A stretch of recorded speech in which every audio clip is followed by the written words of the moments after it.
Oke, assalamualaikum. Terima kasih. Oke, di sini saya akan membahas tugas 3 ya untuk mata kuliah ALE. Oke, untuk soal yang pertama di sini kita disuruh mencari luas segitiga yang dibentuk oleh titik-titik P1, P2 dan P3 gitu ya. Oke, di buku referensi yang kita gunakan ya. Jadi untuk pengerjaan soal nomor 1 itu ya, itu di buku referensi menggunakan vektor P1, P2 dan P1, P3 gitu ya.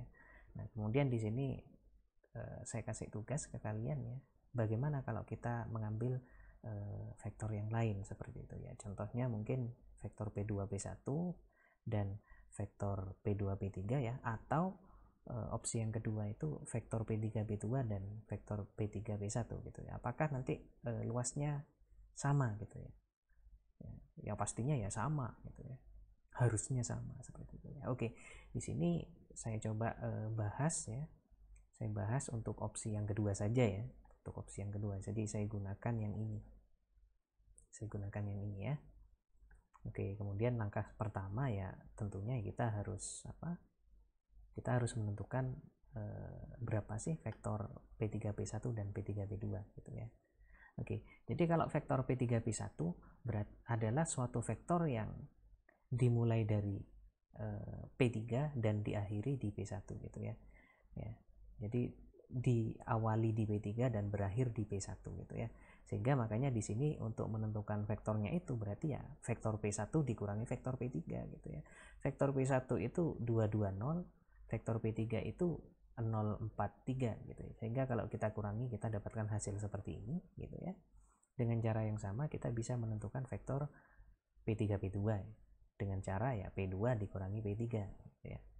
Nah, kemudian setelah kita tahu dua vektor tersebut, nah langkah selanjutnya kita akan menentukan luas jajar genjang gitu ya. Luas jajar genjang yang terbentuk dari dua vektor itu gitu ya. Jadi luas jajar genjangnya itu pertama tentunya kita cari cross product dari dua vektor itu, didapatkan seperti ini ya. Ini kalau dalam bentuk IJK, kalau dalam bentuk vektor 3 dimensi seperti ini ya. Sehingga kalau kita punya cross product dari vektor P3 P1 dan P3 P2, sehingga luas jajaran genjang yang terbentuk kita punya seperti ini rumusnya ya. Nah, kita punya 15 gitu ya, 15 satuan luasnya. Nah, kemudian langkah yang terakhir untuk menentukan luas segitiga dari dengan titik-titiknya itu P1, P2 dan P3 itu ternyata kita bisa tentukan dari luas jajaran genjangnya gitu ya. Nah, luas jajaran jadi luas segitiganya itu sama dengan apa? Setengah dari luas jajaran genjangnya gitu ya. Sehingga kalau tadi luas jajar genjangnya itu 15, nah berarti luas segitiganya itu ya setengahnya gitu ya. Sehingga kita dapatkan 15/2 satuan luas gitu ya. Oke. Kemudian untuk soal yang kedua, di sini kita disuruh mencari semua vektor unit yang sejajar ke bidang YZ ya, dan juga tegak lurus ke vektor 3-1,2 ya. Oke. Awalnya ya, vektor unit yang paralel ke bidang YZ itu bentuknya pasti seperti ini. 0 B C gitu ya. Kenapa di sini 0? Karena dia paralel ke bidang YZ gitu ya. Jadi kalau ke bidang YZ berarti komponen X-nya itu 0 gitu ya. Sehingga kita dapatkan bentuk vektornya itu 0 BC gitu ya. Nah, kemudian karena dia juga merupakan vektor unit ya, berarti kalau vektor unit itu kan normnya 1 gitu ya. Jadi vektor unit adalah suatu vektor yang normnya 1. Nah, agar normnya 1 gimana? Ya ini. Jadi akar dari komponen kuadratnya kita jumlahkan, kuadrat dari komponennya kita jumlahkan, kemudian kita akar. Nah, itu harus sama dengan 1 ya. Atau kalau saya sederhanakan berarti B kuadrat plus C kuadrat sama dengan 1. Nah, ini syaratnya gitu ya. Kemudian di sisi lain ya, vektor tersebut juga tegak lurus ke vektor 3-1,2 ya. Jadi vektor 0BC tadi ya tegak lurus ke vektor 3-1,2 gitu ya. Sehingga pasti berlaku apa? Berlaku dot product dari dua vektor itu sama dengan 0, pasti itu udah. Ya. Sehingga kita gunakan rumusnya, kita dapatkan seperti ini, dan didapatkan hubungan B dengan C itu seperti ini ya. Jadi B itu sama dengan apa? 2C gitu ya. Nah, ya. Jadi B, jadi kita punya beberapa hal sekarang ya. Jadi hal pertama itu kita punya B-nya itu sama dengan 3C. Hal yang kedua, kita punya apa?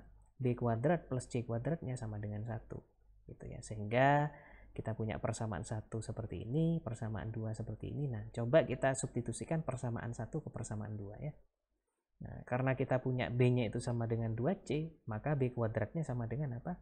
4C kuadrat ya. Sehingga 4C kuadrat ditambah C kuadrat itu harus 1 ya nilainya ya. Sehingga kalau kita sederhanakan, kita dapat 5C kuadrat sama dengan 1, atau C kuadratnya sama dengan 1/5, atau C-nya sama dengan plus minus akar 1/5, atau C-nya sama dengan plus minus dari 1/5 gitu ya. Sehingga didapat di sini C-nya itu sama dengan, saat C-nya itu 1/5 berarti B-nya 2/5 ya. Saat C-nya sama dengan min 1/5 berarti B-nya min 2/5. Nah, ini saya ada kebalik ya.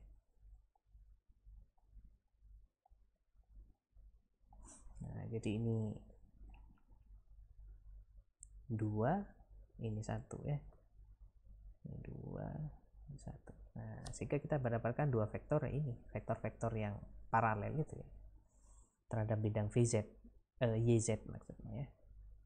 Vektor unit maksudnya. Oke, dipahami ya. Oke, kemudian soal yang terakhir ya. Jadi di sini kita disuruh menentukan apakah vektor U, V, dan W itu ada di plane yang sama ya. Saat apa? Saat titik awalnya itu dia sama gitu. Jadi saat titik awalnya sama ya, apakah vektor U, V, dan W itu terletak pada bidang yang sama gitu ya. Nah, katakan initial pointnya itu terjadi di 0, 0, 0 ya, jadi di titik asal gitu ya. Oke, dari sini kita tahu bahwa vektor U dia ada di bidang X, Y, Z ya. Kenapa kok vektor U ada di bidang X, Y, Z ya? Karena entry-entry dari vektor U itu semuanya tidak 0 gitu ya. Kemudian kalau vektor V itu entry Y-nya yang 0 ya, sehingga vektor V itu ada di bidang XZ. Nah, dengan cara yang sama, vektor W itu komponen Z-nya yang 0, berarti vektor W ada di bidang XY gitu ya. Nah, sehingga kalau kita lihat seperti ini, apakah mereka terletak pada bidang yang sama? Jawabannya tidak gitu ya.